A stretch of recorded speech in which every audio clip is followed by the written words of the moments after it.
Sprinter, he is just unbeatable.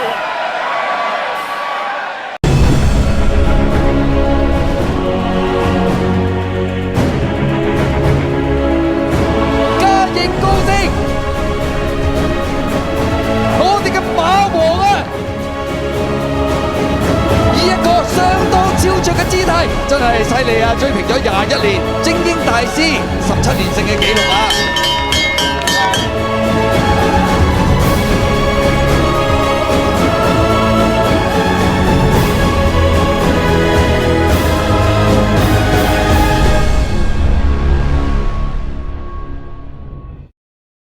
鴻運帝王啊，第5位外邊紫色衫驕陽明區埋邊第6橙衫的愛心啊，後邊3匹馬手機標靶永遠美麗，暫時電流仍然係嗰隻陸續無限嚟㗎。好啦，咁啊轉緊彎中間咯，大家位置變動上面都冇喐過㗎。加州星球就放頭嘅，嘉應高升咬住第2位，後邊嘅馬有賢者無敵鴻運帝王的愛心啦，中檔紫色衫驕陽明區攞出去外邊嘅手機標靶尾爾永遠美麗，包咗落尾嘅馬暫時都仲係呢隻咧陸續無限入正最後直路啦，前面加州星球仲係佔先嘅，見到嘉應高升咧攞緊平衡咧就慢慢上噶啦，外邊位置追由驕陽明區上嚟啊，出邊位置仲見到有呢隻手機標靶，最後200米到啦，咁啊見到呢隻嘉應高升透出咗驕陽明區追緊佢啦，後邊噶嘛仲有永遠美麗的愛心，最後100米嘉應高升以一個無敵嘅姿態掟甩對手，贏出呢場女王銀禧紀念杯啊！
跟住響第2位飛輪步啊，第3位噶嘛，外邊咧發財先鋒走上去，中間第4係華里茲啊，內欄第5咧仲有浪漫戰神啦，第6位灰色衫粉紅帽係進跑得啊，再埋邊有95赤道啦，橙衫咧就陽光勇士啦，後啲噶嘛木火兄弟啦，尾5中檔咧粉紅眼罩勁速威龍響外邊啊環笑啊，後邊3隻白衫啊常拼常勇，內欄咧就中華盛景啊，暫時墊後仍然係嗰隻米奇嚟噶，好啦咁啊轉彎入直路嘅時候啦，遨遊武士仲有少少嘅優勢啊，發財先鋒就開始中檔追，外邊上噶嘛，仲有呢隻華里茲啊，出邊呢就係呢隻進跑得啊，咁啊緊隨其後噶嘛，仲有陽光勇士啦，外邊位置仲有環笑咧，最出係勁速威龍啊，最後200米到啦，透出噶嘛係進跑得啊，埋邊呢遨遊武士仲有喎，中間陽光勇士同埋環笑，咁啊外邊衝上嚟噶嘛，仲有隻勁速威龍，最後100米到環笑佔先，外邊逐步蠶食上嚟嘅勁速威龍，200碼相當接近，睇第一眼個勢，環笑。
夜狂撞。